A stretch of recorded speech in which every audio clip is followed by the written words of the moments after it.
हर हर महादेव। आज एक पंडित पंडितानी की कहानी सुनेंगे। शंकर भगवान का एक शिवालय गांव से दूर जंगल में 1 किलोमीटर मान लो, 2 किलोमीटर मान लो। पंडित पंडितानी दोनों शंकर भगवान का दर्शन करने जाते, जल चढ़ाते, बेलपत्र चढ़ाते, दीपक जलाते। ये उनका रोज का नियम था और ऐसे करते करते ना जाने उन्हें कितने दिन निकल गए। आज माता पार्वती ने शंकर भगवान से कहा, भोलेनाथ तुम इनकी मुराद पूरी कर दो। ये कब से आते हैं और कभी कुछ मांगते भी नहीं, आप इन पे दया कर दो। भोले बाबा ने कहा, ठीक है, आज इन्हें हम कुछ दे देंगे। कर्म में नहीं है इनके कर्म में सुख नहीं है, पर जब आप कह रही हो तो चलो आज हम इनसे ही पूछ लेते हैं इन्हें क्या चाहिए। शंकर भगवान ने आकाशवाणी में कहा कि पंडित जी, हम आपकी भक्ति से, आपकी श्रद्धा विश्वास से बहुत खुश है। तुम हमसे मांगो, क्या मांगना चाहते हो।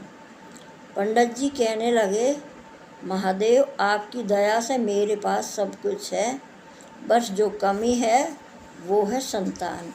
मेरा कोई वारिस नहीं।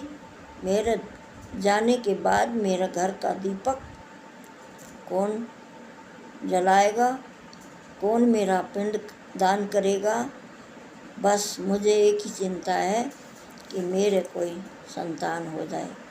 शंकर भगवान ने कहा कि बताओ तुम्हें सुपुत्र चाहिए या कुपुत्र चाहिए। बोले, मैं नहीं जानता सुपुत्र और कुपुत्र कैसे होते हैं। बोले, सुपुत्र उसे कहते हैं जो आपका आज्ञाकारी पुत्र होगा, आपको सुख देने वाला होगा, और कुपुत्र उसे कहते हैं कि जो आपको हर समय कष्ट ही कष्ट देगा, सुख तो बिल्कुल देगा ही नहीं, अपमान और दुख ही देगा। खून के आंसू रुलाने वाला सुपुत्र होगा। आपको कैसा पुत्र चाहिए। वो कुपुत्र तो होगा 100 वर्ष की आयु का, और जो सुपुत्र होगा वो होगा 5 वर्ष की आयु का। पंडित जी कह ले, 100 वर्ष की आयु वाले का मैं क्या करूँगा जब मुझे दुख ही देगा। और तो मुझे तो ना होने से तो अच्छा है कि 5 साल का वाला ही बेटा दे दो। कुछ दिन तो अच्छे सुख से बीत जाएंगे मेरे, जो होगा आगे देखा जाएगा। शंकर भगवान ने कहा, ठीक है, तथास्तु। 9वें-10वें महीने पंडितानी को बड़े सुंदर बेटे ने जन्म लिया और दोनों पति पत्नी उसके खेलने में, उसके लालन पालन में पूरे दिन, उन्हें पता नहीं कब रात हो जाती है कब दिन हो जाता। बहुत खुशी से दिन बीत रहे थे उनके। अब क्या हुआ कि पंडित जी को याद आई कि इसके तो 4 साल निकल गए, 1 साल बाकी बचा। पंडितानी ये तो 1 साल बाद छोड़ के हमें चला जाएगा, और इसकी इतनी मीठी बात हमें क्या जीने देंगी। हम तो जिंदे जी मरते रहेंगे इसकी बात सुनकर। पंडितानी ने कहा, देखो महाराज, पंडित जी, इस हमारे मृत्यु लोक में बड़े बड़े संत महापुरुष ऐसे ऐसे तपस्वी हैं, कोई हमारे बच्चे के सिर पे हाथ रख दे और इसे लंबी उम्र का आशीर्वाद दे दे तो बात बन जाए, कहीं तलाश करें। बोले, ऐसे तपस्वी कहाँ मिलेंगे। बोले, चलो मंदिर चलते हैं। अपने बच्चे का हाथ पकड़ा और वो शंकर भगवान के शिवालय में दर्शन करने आ गए। आज शिवालय में उन्हें कोई तपस्वी बैठा भजन कर रहा था, और वो तो खुश हो गए, और उन्होंने बच्चे को भी और खुद भी उसके दंडवत प्रणाम करके कहा कि हे महाराज, हमारे इस बच्चे के सर पे हाथ रख दीजिए, इसे लंबी उम्र का आशीर्वाद दे दीजिए, आपका बड़ा एहसान होगा। उसने कहा, भाई मैं कोई आशीर्वाद देना नहीं जानता, ना मैं कुछ जानता, मैं तो एक साधारण सा एक भगवान का दास हूँ, भजन कर रहा हूँ, मैं कुछ नहीं जानता। अब वो जिद करने लगे। जो अच्छे महापुरुष पहुँचे हुए होते वो जल्दी से ऐसा नहीं करते, क्योंकि उन्हें पता है अगर मैंने इसका भला कर दिया तो कल लाइन लग जाएगी और भजन छूट जाएगा, बस इन्हीं के उन्हीं कार्यों में व्यस्त हो जाएंगे। तो वो जल्दी से नहीं मानते। तो उन्होंने बहुत जिद करी, कहने लगे, हे महाराज, हमें कोई तो रास्ता दिखाइए। हमारे बच्चे की उम्र 1 साल बची है और ये शंकर भगवान के आशीर्वाद से हमें 5 साल के लिए मिला, 4 साल इसके निकल गए, अब हमें कोई तो रास्ता बताइए। उन्होंने कहा, पहला रास्ता तो ये है कि ये बच्चा बोलना जानता है, अच्छा है बेटे, तू भगवान का भजन कर। और भगवान का भजन उसने उसके कान में मंत्र बोल दिया और उससे कह दिया कि इस मंत्र को इतना जपना कि जो तेरे सांसों की माला चल रही है, एक भी सांस खाली ना जाए, हर सांस पे भगवान का नाम अंकित होकर बाहर भीतर आता जाता रहे। ये बच्चे को उसने नामकरण करा दिया। और बच्चा जब मौत सामने होती है ना, तो हर आदमी डर के बस यही बोलता, राम राम राम, भगवान, हे राम। डर, मौत बहुत डराती है। बच्चे ने संकल्प कर लिया कि मैं इतना जाप करूँगा और बस भगवान का नाम सुमरण करने वो इतना लग गया, अब उसका अभ्यास बन गया। अब वो सोते जागते, होठ बंद रहते, लेकिन अंतर मन से उसका जाप उठ गया और वो चल गया। अब वो रास्ता उसने दूसरा बताया कि आप काशी गंगा घाट के पास चले जाओ। गंगा पे बड़े बड़े सिद्ध महापुरुष स्नान करने जाते हैं और इस बच्चे को आशीर्वाद दिलवाना, और जो भी हो वहाँ से जो भी निकले सबको इस बच्चे के चरण छुआना। पंडित जी ने बनारस काशी के गंगा घाट पे एक अपने फूल बेचने की दुकान खोल के बैठ गया, क्योंकि अपना जीवन भी चलाना था। और बच्चे से कहा कि जो भी गंगा घाट को जाए सबके चरण छूना, सबका आशीर्वाद। अब सब बच्चे के सिर पे हाथ धर के जाते हैं। कोई कैसा आशीर्वाद देता, कोई कहता तुझे विद्या खूब मिले, कोई कहता कुछ, कोई कुछ। आज क्या हुआ कि आज 7 ऋषियों के टोला आ गया और पंडित जी ने देखा और पंडित जी खड़ा हो गया और बच्चे से कहा कि देख, ये जो संत आ रहे हैं इनका चरणों में गिर जा और चरण पकड़ के छोड़ना मत। और बच्चे ने वही करा, क्योंकि उससे तो अभ्यास हो गया था संतों को प्रणाम करने का। अब वो उन्हें देखकर उनको दंडवत प्रणाम कर उनके पैरों पे हाथ रख दिया और पंडित जी भी उन्हें दूर से प्रणाम करने लगे। तभी 7 ऋषियों ने एक ही पल में आशीर्वाद दिया बच्चे को, चिरंजीव हो, चिरंजीव भव, चिरंजीव भव। 7 के मुँह से यही आशीर्वाद निकला, चिरंजीव भव, चिरंजीव भव। और बच्चा उठा नहीं।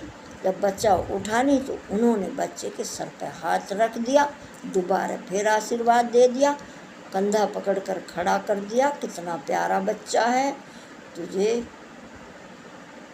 हमारा आशीर्वाद लगे।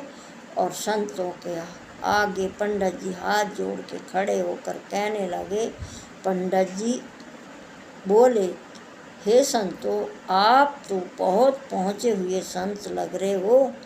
आप तो माथे की रेखा देखते ही सब कुछ जानने वाले लग रहे हो। आपने मेरे बच्चे को ऐसा आशीर्वाद दे दिया कि अब इसकी उम्र 3 दिन बची है। अब इसके जीवन के 3 दिन बचे हैं। आपने इसे चिरंजीव होने का आशीर्वाद दे दिया। और एक ने नहीं, 2 नहीं, 7 ऋषियों ने एक साथ ही आशीर्वाद दिया है। तो आपका आशीर्वाद झूठा या शंकर भगवान की आकाशवाणी झूठी, किसको झूठ मानूं और किसको सच मानूं। अब ये तो मेरे बच्चे के बस 3 दिन बचे हैं। अब वो तो 7 ऋषि तो फंस गए और कहने लगे, अरे ये हमसे क्या हो गया, ये माता सरस्वती हमारी जिह्वा पर बैठ के ऐसा आशीर्वाद क्यों दिलवा दिया। तब इस बच्चे की उम्र ही पूरी होने वाली है, तो हमसे माता सरस्वती ने ऐसा आशीर्वाद क्यों दिलवा दिया। और वो कहने लगे कि पंडित जी तुम्हें पता है कि ज़रूर इसका 3 दिन में शरीर पूरा हो जाएगा। बोले बिल्कुल जी। बोले तो तू ऐसा कर, आज ही अपना कलेजा पक्का कर और ये बच्चा हमें दे दे, और इस बच्चे को हम ले जा रहे, इसका जो होगा हम आप ही देख लेंगे। पंडित जी ने अपना कलेजे पे पत्थर रखा और अपना बच्चा उन संतों को सौंप दिया, और वहीं अपने बनारस गंगा घाट पे अपनी फूल माला बनाकर बेचने लगा और शंकर भगवान का ध्यान भजन करने लगा कि शंकर भगवान इन संतों की वाणी झूठी मत करना, हे मेरे भोलेनाथ इन संतों के आशीर्वाद को झूठा मत करना। ये प्रार्थना तो पंडित जी करने लगे और बच्चा तो भगवान का नाम अपने तन मन से रोम रोम से जप रहा था। और वो उन्हें ले गई माता सरस्वती के पास, और माता सरस्वती से कहा कि माँ, पहले माँ को प्रणाम किया। माँ ने संतों को वही चिरंजीव भव होने का आशीर्वाद दिया।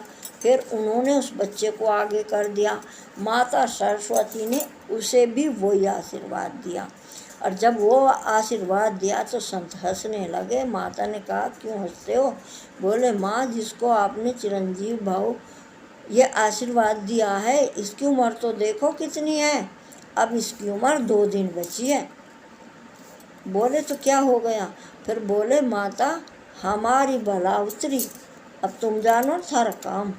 वो तो माता सरस्वती को सौंप कर बच्चा और अपना राह लगे। उन्होंने सोची हमारे सिर से उतरी बला, और माता सरस्वती ने ब्रह्मा जी के पास लेकर गई और ब्रह्मा जी से कहा कि हे ब्रह्मदेव, इस बच्चे की उम्र में तो अब 1 दिन बचा है और इसको सबका आशीर्वाद चिरंजीव मिला है, हमने भी दिया है। अब ये तुमने इसकी उम्र इतनी कम क्यों लिखी और क्या कारण था। ये बच्चा पंडित जी का है। ब्रह्मा जी बोले सरस्वती, ये मेरी सृष्टि से बाहर है, इसकी सृष्टि, इसमें मेरी कोई रचना नहीं है, ये तो शंकर भगवान का ही वरदान है, मैं इसे शंकर भगवान के पास लेकर जा रहा हूँ। ब्रह्मा जी उसे शंकर भगवान के पास लेकर चले गए। माता सरस्वती वहीं रह गई और शंकर भगवान को जाकर बच्चे का प्रणाम ब्रह्मा जी ने पहले करवा दिया, आगे कर लिया, और शंकर भगवान ने भी उसे चिरंजीव होने का आशीर्वाद दे दिया। और ब्रह्मा जी बोले कि हे महादेव, आपने जिस बच्चे को चिरंजीव होने का आशीर्वाद दिया है, भला देखो तो सही, इसकी उम्र तो अब कुछ ही घंटे की बची है, आपका वचन क्या झूठा है, हो जाएगा। शंकर भगवान ने देखा, नज़र उठा के और सोचने लगे, अरे पार्वती, ये तो वो बच्चा है जो हमने पंडित जी को दिया था। और शंकर भगवान ने उस बच्चे को अपनी गोद में बिठा लिया और उसके सर पे हाथ रख लिया। अब उसका समय बिल्कुल पूरा हो गया और यमराज ने अपने दूत भेजे, अब उसके प्राण लेके आओ। और यमराज के दूत जब आए, शंकर भगवान का हाथ उसके सर पे रखा था और गोदी में वो बैठा। अब यमराजों के दूतों की हिम्मत नहीं हुई कि उसके प्राणों का हरण कर ले, और वो खड़े रहे तो समय निकल गया। जब समय निकल गया तो ब्रह्मा जी उसे यमराज को क्रोध आया और वो वहाँ से दौड़ा और उसने आकर कहा कि आज से पहले हमारे समय का अपमान नहीं हुआ, आज आपने हमारे समय का सम्मान नहीं किया, इसका क्या कारण है? बोले देखो महाराज, जिसके प्राण लेने वो तो शंकर भगवान की गोद में बैठा है और ऊपर से हाथ रखा है, हम इसके प्राण कैसे लें?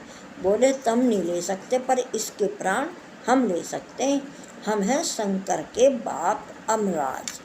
शंकर भगवान ने अपना त्रिशूल उठाया और कहा, अच्छा तू यमराज का बाप है और हमारा बाप है, हम तेरे बाप के भी बाप हैं, हम हैं महाकाल, और ये बच्चा तूने नहीं बनाया, इस बच्चे का जन्म हमने किया है और अब ये हमारी छत्र छाया में है, तेरे में हिम्मत हो तो तू लेके दिखा। यमराज घुटने टेक कर वहाँ से चला गया और वो बच्चा शंकर भगवान अपनी गोद में लिए बैठे थे। तभी वहाँ भगवान विष्णु जी आए और उन्होंने शंकर भगवान से पूछा कि महादेव, इस बच्चे ने इतना नाम हमारा जाप कर लिया कि हमारा सिंहासन डगमगा रहा है, अब इस बच्चे को हमें दे दो, अब इसे हम देखेंगे। शंकर भगवान ने उस बच्चे को भगवान विष्णु को दे दिया और विष्णु भगवान ने ले जाकर माता सरस्वती को दिया कि माता सरस्वती, इसका नाम रखो और इसे इसका कर्तव्य बताओ। माता सरस्वती ने उसका नाम रखा मार्कंडेय ऋषि और उसको कर्तव्य बताया कि तुझे देवी भागवत पुराण लिखने हैं, जितने भी देवी भागवत पुराण हैं, जितने भी हैं अनगिन हैं, सब मार्कंडेय ऋषि के लिखे हुए हैं। और माँ शंकर भगवान ने उसे अजर अमर यानी कि चिरंजीव होने का आशीर्वाद दे दिया। इतने आशीर्वाद, सप्तऋषियों का आशीर्वाद चिरंजीव होने का। चिरंजीव होने का मतलब न बुढ़ापा आएगा और न उसको मौत आएगी, वो अजर अमर रहेगा। ये था उस पंडित का बच्चा जो शंकर भगवान ने उसकी तपस्या से खुश होकर उसको दिया था। अगर ये पाठ आपको अच्छा लगे और आपने सब्सक्राइब नहीं किया तो सब्सक्राइब ज़रूर करना, लाइक शेयर करना, क्योंकि हम ऐसे पाठ आपके लिए लेके आते रहेंगे। अगर आप सब्सक्राइब करोगे तो वो पाठ सबसे पहले आपको ही मिलेंगे, इसलिए हम सब्सक्राइब करने के लिए कहते हैं। हर हर महादेव, जय जय भोलेनाथ।